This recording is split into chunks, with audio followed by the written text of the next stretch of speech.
Assalamualaikum warahmatullahi wabarakatuh. Berjumpa kembali dengan saya Novendi. Pada pertemuan kali ini kita akan membahas mengenai keuangan syariah.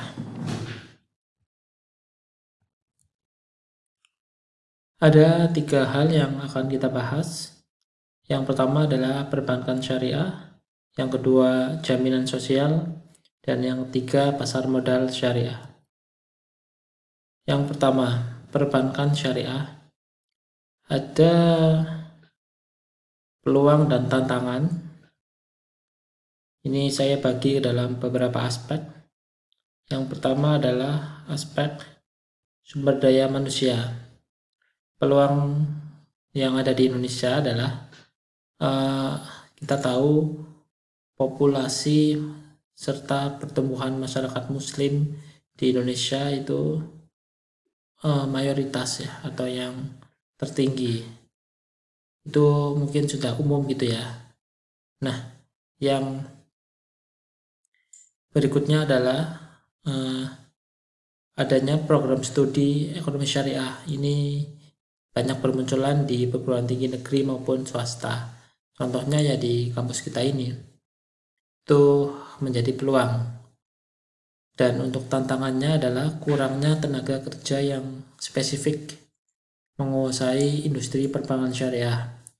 Karena kita tahu banyak di beberapa perbankan syariah itu yang pegawainya malah justru dari pegawai lulusan bank konvensional ataupun yang memiliki disiplin ilmu non syariah. Itu menjadi tantangan bagi perbankan syariah itu sendiri. Selanjutnya untuk aspek regulasi dan tata kelola.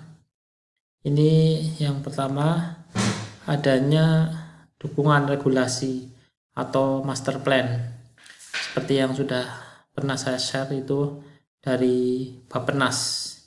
Ini bisa menjadi peluang sekaligus tantangan ya, karena tantangannya itu adalah master plan dari beberapa regulator itu banyak yang tidak sinkron atau tidak selaras antara visi dan misinya. Itu juga menjadi tantangan di bidang regulasi dan tata kelola.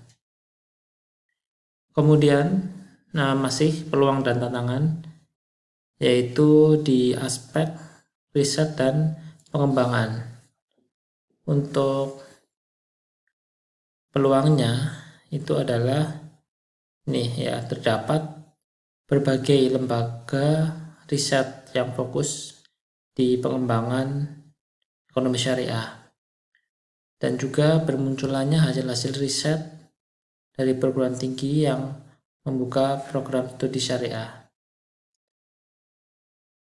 Dan yang menjadi tantangan adalah kurangnya tenaga akademisi terkait industri perbankan syariah. Jadi banyak akademisi yang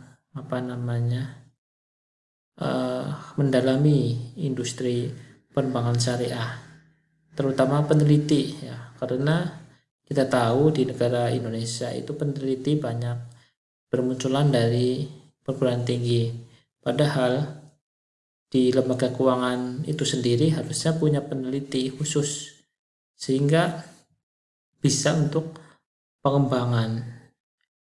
Jadi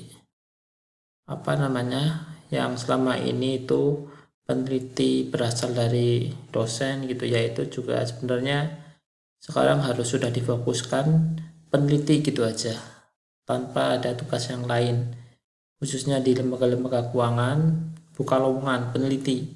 Jadi pekerjaannya apa? Ya khusus untuk meneliti. Kemudian yang berikutnya adalah dari aspek literasi. Ini juga menjadi peluang karena banyak sekarang literasi keuangan ke berbagai segmen masyarakat. Tidak hanya ke kalangan mahasiswa saja, Sekarang juga banyak SMK gitu ya yang membuka jurusan perbankan syariah. Serta banyak juga penceramah atau dai itu yang sekarang sudah mulai menyebarkan mengenai ekonomi syariah, khususnya perbankan syariah. Kemudian ini yang menjadi tantangan dengan adanya literasi, apakah bisa memunculkan kesadaran? Ternyata belum, karena berdasarkan beberapa penelitian itu kesadaran masyarakat Indonesia mengenai produk bank syariah itu masih rendah, sehingga mereka enggan menggunakan. Bahkan banyak juga yang berpendapat perbankan syariah itu sama dengan yang konvensional. Ini menjadi tugas kalian selaku mahasiswa untuk menjelaskan kepada masyarakat bahwasannya berbeda. Apa itu perbedaannya? Saya yakin sudah tahu dan lebih paham dari saya. Tinggal disampaikan ke masyarakat dengan penyampaian yang lugas, sederhana, dan dengan tidak menyakiti perasaan. Selanjutnya adalah aspek data dan teknologi. Ini yaitu dengan adanya fintech yang semakin berkembang, itu bisa menjadi peluang sekaligus tantangan. Peluangnya apa? Karena bisa bersinergi gitu ya antara perbankan syariah dan fintech syariah. Tapi tantangannya apabila fintech syariahnya justru semakin maju, itu justru akan mengancam pengembangan perbankan syariah itu sendiri. Ya, saya ambil contoh ya, atau saya analogikan saja. Misalkan karena saya hobi sepak bola ya, itu di Liga Inggris yang disebut Liga terbaik dunia. Kenapa? Karena banyak pesepak bola asing yang memperkuat klub di Liga Inggris. Bahkan satu klub itu bisa jadi pemain asli Inggrisnya itu mungkin hanya 1 atau 2 orang dari 11 yang inti gitu. Bahkan ada yang tidak ada sama sekali ya, satu tim itu pemain asing semua. Itu dampaknya apa? Justru akan menghancurkan timnas Inggris itu sendiri, karena tidak mampu bersaing di tingkat Eropa maupun dunia. Itu analoginya. Sekarang sama dengan perbankan syariah. Itu apabila fintech syariahnya justru lebih maju, maka akan mengancam berkembangnya perbankan syariah itu sendiri. Selanjutnya kita ke pasar modal syariah. Ya, kita masih belajar mengenai trade and opportunity ya, tantangan dan peluang. Ini peluangnya saya ambil satu aja ya. Ini di bidang ekosistem, jadi secara keseluruhan, regulasi, modal, teknologi maupun R&D, research and development ya, penelitian dan pengembangan. Yang kedua ini, dukungan pemerintah terhadap value chain industri halal melalui instrumen sukuk negara. Ini menjadi peluang. Kenapa? Karena kita tahu industri halal atau mata rantai halal ya, halal value chain itu banyak mendapat dukungan dari pemerintah. Contohnya di industri wisata halal atau makanan minuman halal, fashion muslim, kemudian ada lagi farmasi dan kosmetik halal.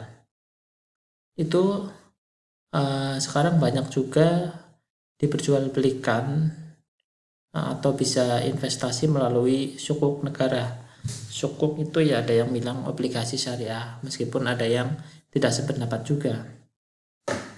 Ini juga sekali lagi bisa menjadi peluang sekaligus tantangan. Tantangannya apa? Karena belum optimalnya pengembangan infrastruktur, jadi masih mencari potensi ini, terutama untuk di sektor pembiayaan. Ya, apalah arti apabila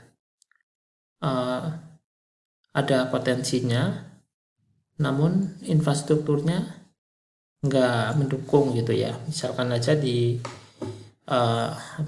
Pekalongan kita punya itu di Petung Kriono curug itu kan sebenarnya bisa untuk wisata halal juga gitu ya. Atau di Doro itu ada makam Rokoselo itu ya, mungkin potensinya ada tapi infrastrukturnya kurang mendukung karena jauh misalkan dari perkotaan. Nah, itu harusnya pemerintah bisa memberi dukungan itu melalui pembiayaan tadi ya, dibukalah skop negara untuk pengembangan wisata halal di Kabupaten Pekalongan. Itu salah satu contoh saja. Kemudian di bidang jaminan sosial, ya ini ada isu yang berkembang itu di bidang di aspek literasi ya. Ini peluang dan tantangannya. Untuk peluang itu sekarang semakin berkembang middle class muslim ya di Indonesia. Jadi umat muslim di Indonesia sekarang sudah banyak yang menengah ke atas gitu ya. Kalau dulu memang ada ya oknum ya atau sebagian kecil yang mencoreng ya nama muslim gitu ya, misalkan meminta sumbangan itu dengan pakaian baju koko, peci, sarung yang mengidentitaskan muslim, kemudian minta sumbangan, itu kan seolah-olah Islam itu menengah ke bawah.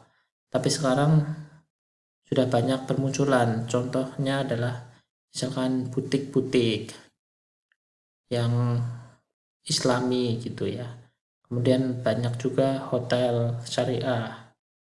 Kemudian ada juga kemarin yang baru saya lihat ya, tapi belum saya coba gitu ya, karena baru lewat dan baru tahu di Kajen itu ada panti pijat syariah gitu ya. Itu juga menjadi bukti bahwa muslim di Indonesia sekarang menengah ke atas, sehingga mereka perlu yang namanya jaminan sosial. Nah, tantangannya adalah misalkan di bidang asuransi, ternyata indeks literasinya pada tahun 2017 itu masih sangat rendah sebesar 2,5%. Apalagi ditambah kemarin yang terbaru kasus yang kasus rame perusahaan asuransi BUMN itu, Jiwasraya ya, Jiwasraya maupun satu lagi itu Bumi Putra. Itu juga agak sedikit mencoreng juga, meskipun itu belum putus ya, jadi masih dalam proses hukum gitu. Saya juga mengikuti itu proses itu. Kemudian di bidang teknologi itu sekarang udah bisa misalkan bayar asuransi melalui marketplace gitu, itu menjadi peluang. Nah, tantangannya adalah untuk biaya investasi teknologi itu tinggi. Ya, itu menjadi tantangan tersendiri. Mungkin itu ya materi yang dapat saya sampaikan.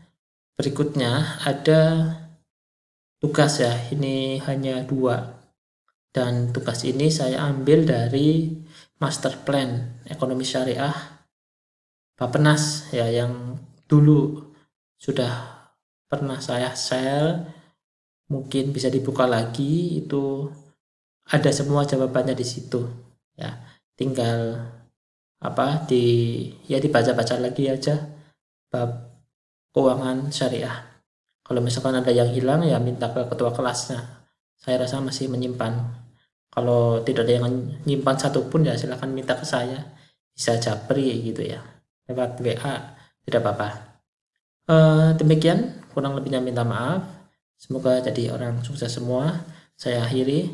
Wassalamualaikum warahmatullahi wabarakatuh.